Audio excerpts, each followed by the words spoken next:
Hello, everyone. Welcome to The Writing Cabin with Tarah Benner. I'm author Tarah Benner, and this is my cabin. We all need to escape into story from time to time. So come on in, sit down by the fire, pour yourself a nice hot cup of coffee, and let's talk books. Now, today we have a very special episode where instead of our usual show, I am reading part of a short story that I wrote way back for my patrons. It's an exclusive story that's never been published, part of the Witches of Mountain Shadow universe. This one is called Black Cameo, and today I am reading part 2. So if you missed last week's episode, go back and listen to part 1. I didn't emphasize it enough last week, but this short story does contain one pretty giant spoiler for Dark Witch and a smaller spoiler for something in Wesley's personal life that takes place in a later book in the series. So if you are still on books 1, 2, or 3, maybe hold on to this one for later. But without further ado, here is Black Cameo Part 2. Bellamy led them into the kitchen, where industrial stainless steel appliances gleamed in the glow of the oil lamp. "I'm catering a 50th wedding anniversary the day after tomorrow," he explained. "The couple wanted angel food cake with a strawberry glaze. I made 10 separate angel food cakes that were supposed to be stacked into 3-tiered cakes. I came in this evening to find them like this." Bellamy shone his lamp onto the counter, where he balanced 10 cake pans upside down over glass soda bottles to cool. Around each soda bottle was an angel food pancake. All 10 cakes had fallen out of the pans and collapsed onto the counter. "I've never had that happen before," said Bellamy, sounding slightly tearful. "They're all ruined. I have to start over. Plus, I bought $100 worth of organic strawberries for this. Look." He shuffled over to the refrigerator and opened the door. Fiona and Eleanor wrinkled their noses, recoiling from the putrid smell. 16 plastic cartons were filed neatly into the fridge. The fruit inside was black and moldy, as though it had been rotting for weeks. "It's not just the food," Bellamy went on. "I found windows open that I know I closed. Doors have been slamming all over the house, and the wailing. It's starting to scare away my guests, and I can't afford to lose any business right now." "And you think a ghost is responsible?" asked Eleanor. She sounded as though she had her doubts. "Yes," said Bellamy, somehow managing to sound both desperate and annoyed. Fiona met her sister's gaze, and Bellamy puffed out his chest indignantly. "I knew you wouldn't believe me." "Fine, follow me. I'll just show you." Once they'd found Bellamy's flashlights and the emergency preparedness kit, they followed him back through the parlor toward the rickety old staircase that led up to the guest rooms. With only the dim beam of a flashlight lighting their way through the downstairs, Fiona had to admit the place gave her a chill. And not in the figurative sense that she was spooked. There was definitely a draft. It caused the long lace curtains to billow, making Bellamy jump before rushing over to shut a window that he swore he hadn't left open. The steps creaked ominously as he led the way upstairs, and Fiona kept her flashlight trained forward so she wouldn't have to look at the creepy black and white photos that lined the wall. When they cleared the landing, Fiona jumped. 3 pale faces were staring back at them, but it was only their reflections in the gilded mirror that hung opposite the stairs. The entire house was decked out in antiques, but she'd never found the inn creepy until then.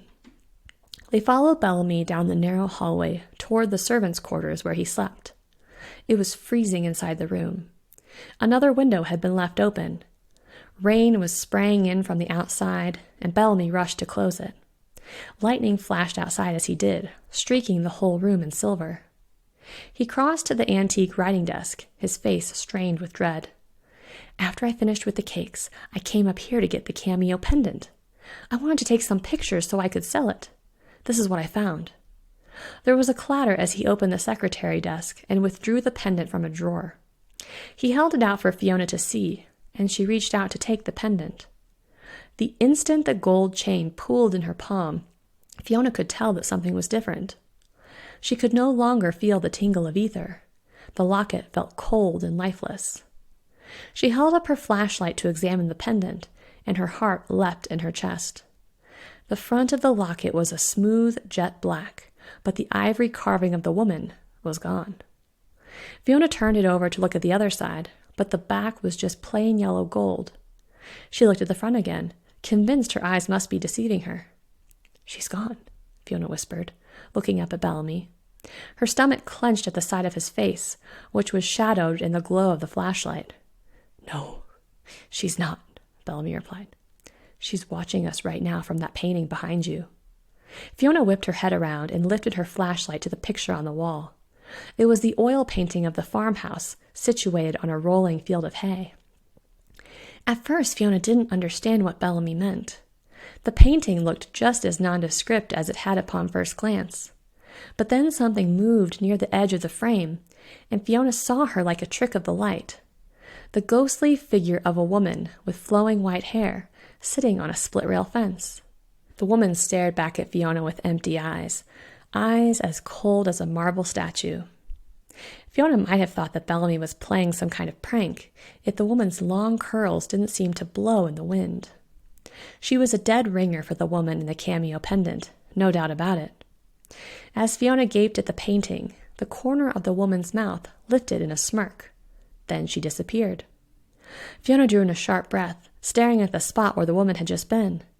She could have sworn she'd seen something there, but when she took a closer look, there wasn't anyone sitting on the fence. "She's gone," Fiona whispered. "Yeah, she does that." "Who's gone?" demanded Eleanor. Fiona could tell from her sister's voice that they were freaking her out. The woman," Fiona stammered.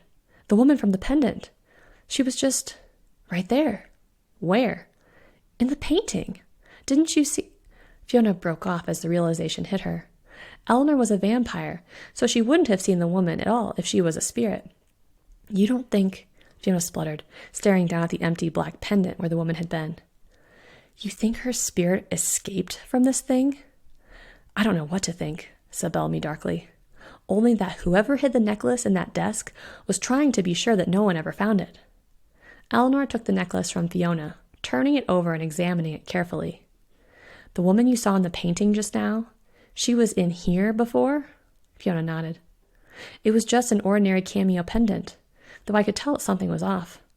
"How was I supposed to know that some creepy woman's spirit was trapped in it?" Bellamy snapped. "Oh, I don't know," said Fiona. "Maybe because I told you the thing was buzzing with ether?" "Always a bad sign in my experience," Eleanor agreed. "Whatever," said Bellamy. "Never mind that now. Bellamy, think. Did you do anything that could have provoked her spirit?" "No," he cried. "I swear. I just took the locket out of the desk so that I could snap a few photos. I polished the chain. I did finally manage to get the thing open, but there was nothing inside." "You opened the locket?" said Eleanor incredulously. "Well, that must have done it." Fiona looked at her sister. "You think the locket was keeping her imprisoned?" Eleanor shrugged. "Makes sense." Behind her, the door slammed shut, and they all jumped at the sound. Fiona's heart was pounding in her chest. She really didn't like being stuck in the old house with a spirit on the loose. Bellamy let out a girlish shriek, leapt toward the door, and twisted the knob. When it didn't open, he gave it a frantic tug and let out a panicked, "No!" Fiona crowded in behind him and tried the door herself, but it seemed to be locked from the outside.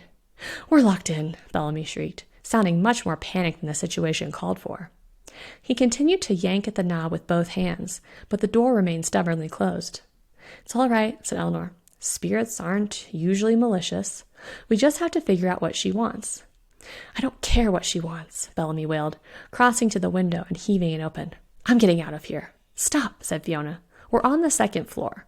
How do you plan to—" But before Bellamy could climb out the window, the bottom pane slammed shut. It happened too quickly to be at gravity alone, and they all leapt back at the crash of glass. But the pane of the window hadn't broken. The glass had flown out of the squatty cabinet below it. Shards of glass littered the red carpet, mixed in with bits of porcelain. Fiona stared. The broken cabinet held at least 24 Hummel figurines, all of them rosy-cheeked children carrying baskets, singing, or playing musical instruments. Only they weren't so rosy-cheeked anymore. Each and every one of them had had their heads broken off, though their bodies remained intact. My Hummels! Bellamy cried, staring at the wreckage in horror. Creepy, said Eleanor. Bellamy fell to his knees and started combing the carpet for anything that might be salvaged, picking up a shattered cheekbone that had belonged to the girl with the pig. Do you have any idea how much those were worth? A lot more than they are now, I'm guessing. A shiver rolled down Fiona's spine as she tried the door again. This time, the knob turned easily, and the door opened with a creak. Let's get out of here, she said. We'll figure this out in the morning. A loud sob in the next room cut her off. You hear that too, right? Someone was sobbing loudly in the next room. The cries echoed through the upstairs hallway. Eleanor shook her head, but Bellamy shivered. That's her. Fiona followed the sound to the nearest room, turned the knob, and pushed the door open to reveal a canopy bed sprinkled with rose petals.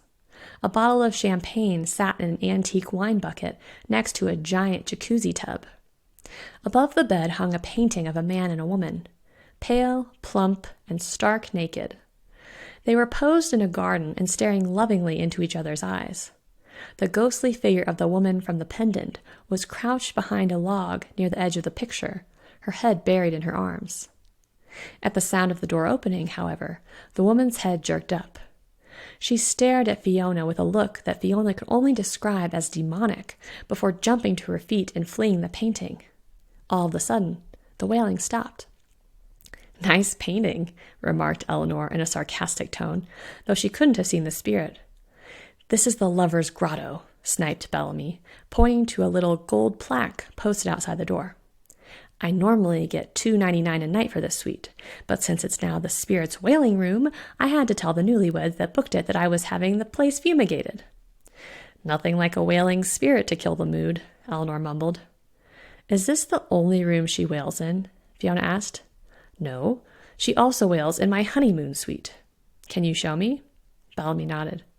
That suite's booked for the night, but the guests haven't returned. They were headed to the winery in Black Forest. I'm guessing they had a few too many drinks and decided to stay the night there. Casting one last glance at the big canopy bed and the creepy painting, Fiona followed him down the hallway to another little half staircase. It was similar to the staircase in the Grimes' house and led up to a pair of double doors. The wooden steps creaked under the plush pink carpet runner, and the narrowness of the staircase made Fiona feel claustrophobic. The walls were covered in striped rose wallpaper that really leaned into the B&B's granny aesthetic. Fiona supposed some people might like to honeymoon here, though it wouldn't have been her first choice. Before they even reached the top step, the wailing started up again. It echoed loudly in the narrow space, and Fiona's heart beat faster. Bellamy gave a perfunctory knock before fishing his keys out of his pocket. He opened the doors and squeezed against the wall to allow Fiona and Eleanor to pass. Immediately the wailing became deafening, and Fiona cringed at the sound. The suite was dark apart from the scant light that shone through the floor-length lace curtains. Fiona cast the beam of her flashlight around the room and jumped as two pairs of eyes gleamed back. She shrieked and dropped the flashlight on the carpet, but Eleanor let out a giggle. What is so funny? Fiona hissed, averting her eyes and backing out of the room. Apparently, Bellamy had been wrong, and the couple had returned. It's just your reflection, Eleanor teased, whipping her flashlight back and forth across the wall opposite them. Fiona chanced a peek. A king-size bed dominated the circular room, but it didn't have a canopy. Instead, it boasted an enormous Art Deco headboard made entirely of mirrored glass. Each graduated panel was an individual piece reflecting back at them. Fiona looked around the room, searching for the wailing spirit.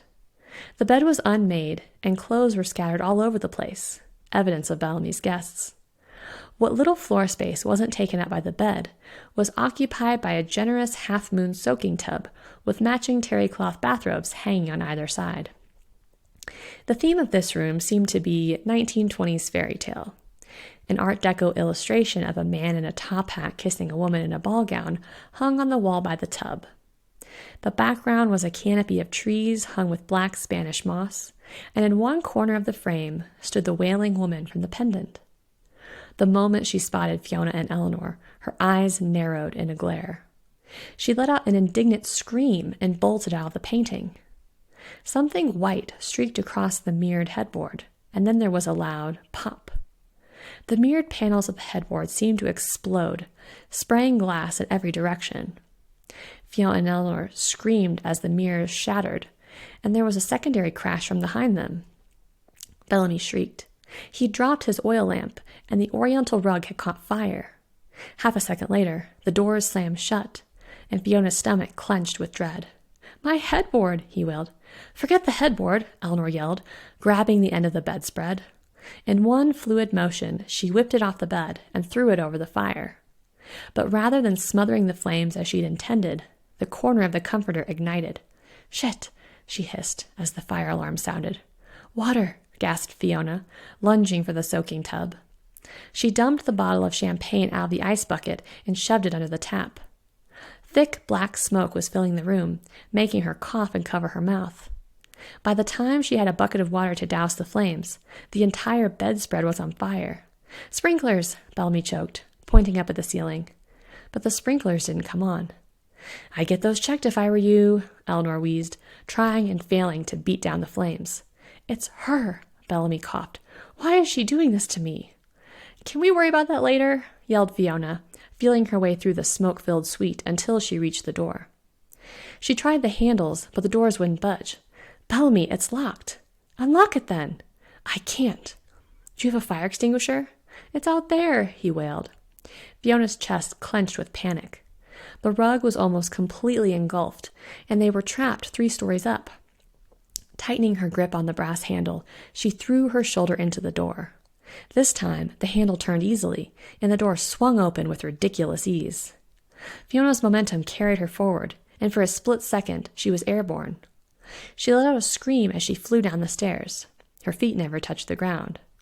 She crash-landed at the foot of the steps, and her shoulders screamed in agony. "Fiona!" It was Eleanor. "I'm all right," she groaned, wincing as she tried to sit up. She was pretty sure she'd dislocated her shoulder. Either that or she'd broken something. But before she could take stock of her injuries, Bellamy bolted past her. He snatched a fire extinguisher off the wall a few doors down and rushed back up the stairs. She heard a whoosh as he doused the flames, and Fiona collapsed on the carpet. "That's it," came Bellamy's voice. "I'm fine, thanks," Fiona grumbled. Bellamy didn't respond right away, but Fiona heard him stomping around. A moment later, he reappeared with the framed illustration of the lovers tucked under his arm.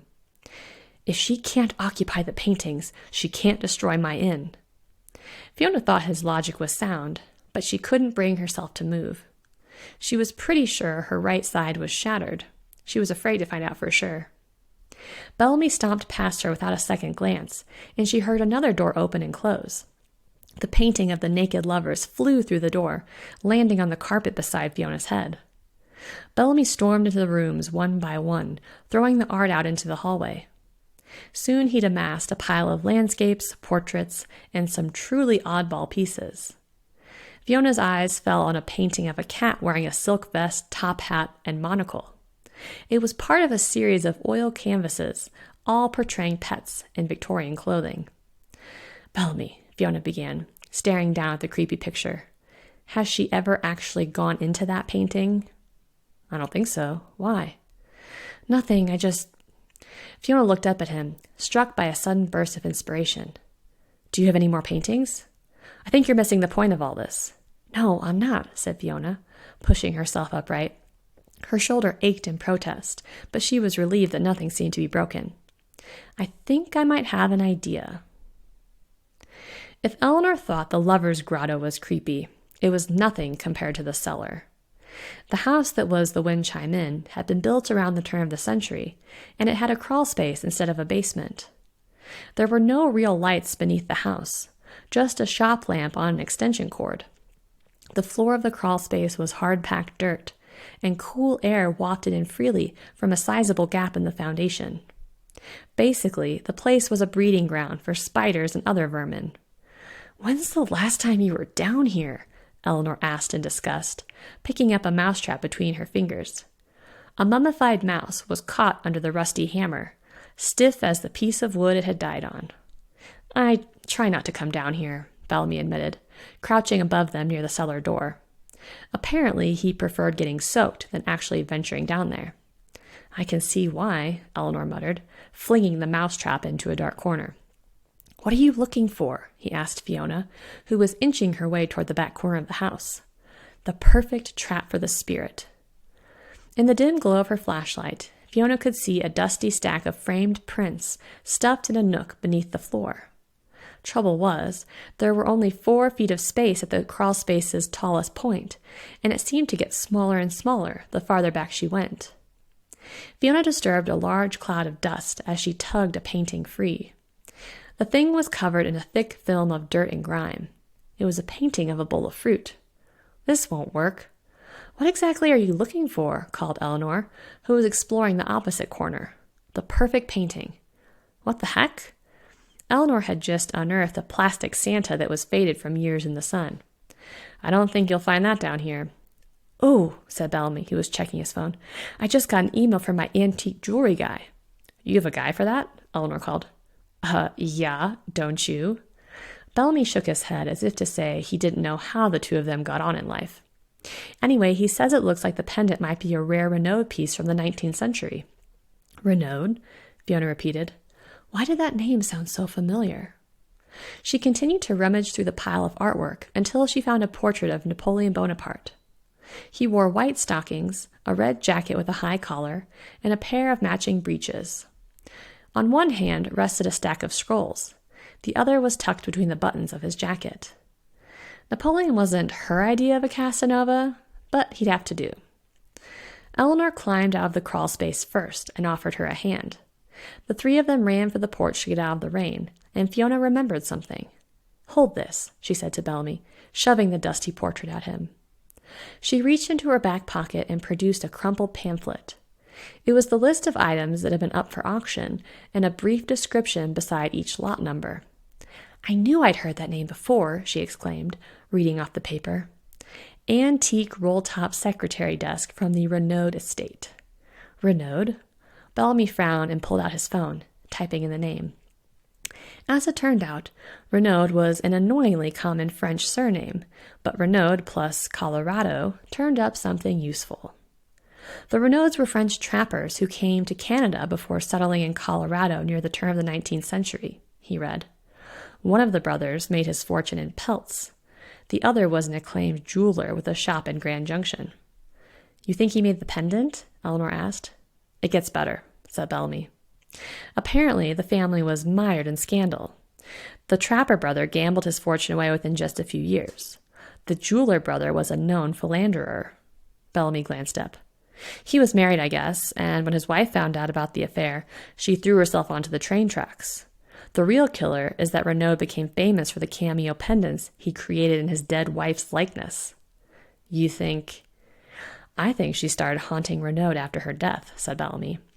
And he trapped her spirit in the pendant, Fiona finished. Bellamy looked slightly deflated that she'd stolen his thunder, but gave a half-hearted jerk of his head. So how do we stop her from haunting your inn? Asked Eleanor. We give her what she wants, said Fiona. A chance at true love. When they were finished setting their trap, the walls looked oddly bare. Bellamy had taken down all of the art in the entire inn, as well as most of the mirrors. They left one oval-shaped mirror hanging in the downstairs bathroom, where the woman's spirit liked to wail. They'd cleaned up the shattered glass in the honeymoon suite and stowed the paintings in the crawl space, all except the portrait of Napoleon. Fiona hung the painting over the giant half-moon jacuzzi tub and waited with her heart in her throat.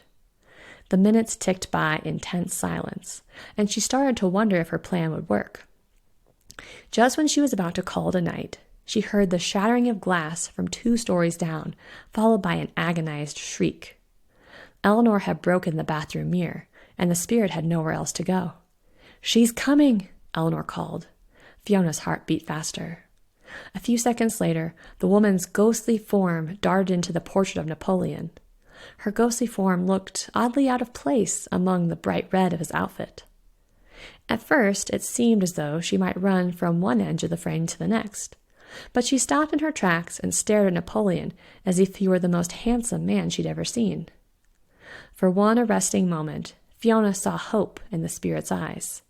Here at last was a man all on his own, a man for whose attention she wouldn't have to compete. In life, she might have had a hard time turning Napoleon's head, but he was frozen in the painting. At last, the woman had another chance at love. At last, her spirit could rest. Fiona didn't waste any time. Before the woman could realize what was happening, Fiona yanked the portrait off the wall and tossed a heavy blanket over it. She heard the spirit scream and protest, but Fiona knew she was trapped in the painting. Tucking the edges of the blanket around the frame, Fiona secured the cover with duct tape and stumbled out of the dark room with the portrait under her arm. Bellamy met her on the stairs and illuminated Fiona's path to the back door. The moon shone brightly over the garden as Fiona made her way toward the hedge. They'd already dug a sizable hole in the corner of the yard. Fiona carefully laid the painting in the hole along with the cameo pendant. She began covering the bundle with dirt. The spirit didn't make a sound. Cut off from the paintings and mirrors she'd used to move about the inn, it was as though she'd lost her will to fight. Or maybe she'd finally found her happily ever after, which would allow her to rest in peace. As Fiona finished filling the hole, the lights came on inside the inn, and the downpour lightened to a sprinkle. The lights cast a golden halo into the garden, and Bellamy stared up at the inn with a slightly deflated look in his eyes. "What's wrong?" Fiona huffed as she tamped down the dirt with the back of the shovel. "That Art Deco headboard was one of a kind. I found it at an estate sale in Albuquerque," Bellamy sighed. "Looks like I'll have to shut down the honeymoon suite until I can replace the carpet, touch up the paint, and get a new headboard at auction." "No," said Fiona. "No more auctions. No more estate sales. No more antique malls. No more old writing desks with haunted pendants. At least not until you give Wesley a free weekend in the Lover's Grotto. You owe him that much. And you owe me an angel food cake for taking care of your spirit problem." "I guess," said Bellamy with a heavy sigh. "Speaking of that writing desk, it's not really doing it for me. I need something a little less clunky. You know, for my muse." He brightened suddenly. "Want to come with me to auction next weekend? I could use your opinion. You think Wesley would let us borrow his truck?" That brings us to the end of Black Cameo, which is a short story from the Witches of Mountain Shadow universe. I hope you enjoyed it. As I was rereading it, I realized that the angel food cake debacle that was caused by the spirit, I actually got that story from my grandma, who she always talks about when she was making angel food cake, and it just fell right down flat as a pancake on the counter. So I stole that little bit for the story. But anyway, I will see you all next week. Happy reading.